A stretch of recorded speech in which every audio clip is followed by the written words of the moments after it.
Hi everyone, welcome to my channel. This is my first video from this channel. So please everyone stay with me and watch the full video.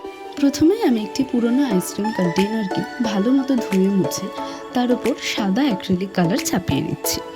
হ্যাঁ, অবশ্যই সাদা acrylic কালারটা চাপাচ্ছি এই কারণেই যাতে অন্য রঙটা সাদার উপর ভালো রকম ফোটে।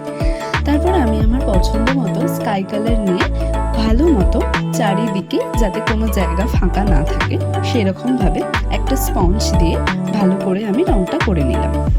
তো যথারীতি আমি উডবি প্ল্যান্টারের উপর কি আঁকবো ভেবে পাচ্ছিলাম না, মাথায় এলো শর্টকাটের কাজ, ডেইজি আঁকা যাক। বাংলা তো শর্টকাটের কাজ বরাবরই ভালোবাসে, কিন্তু একটা জিনিস মাথায় রাখতে হবে, ডেইজি আঁকতে গেলে অবশ্যই 0 নাম্বারের তুলির খুব প্রয়োজন, যাতে প্রত্যেকটা পেটালস খুব ভালোভাবে ফোটানো যায়। হ্যাঁ, তারপরে হোয়াইট অ্যাক্রিলিকটা দিয়ে একটু ডট ডট করে নিলাম। ডট ডটটা করলাম এই কারণে দেখতে সুন্দর লাগবে। তারপর ডেকর গ্লো ভার্নিশ যেটা আছে সেটা দিয়ে আমি ভার্নিশিং করে নিলাম।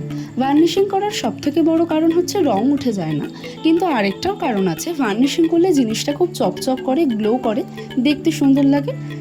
প্ল্যান্টারটা আরও সুন্দর দেখতে লাগার জন্য আমি একটা হোয়াইট লেস দিয়ে সাজিয়ে ফেললাম। তোমরা সবাই কেমন হয়েছে জানিও। নেক্সট ভিডিও দেখতে অবশ্যই আমার সাথে থেকো, সাবস্ক্রাইব করতে কিন্তু ভুলো না। Till then take care, good by.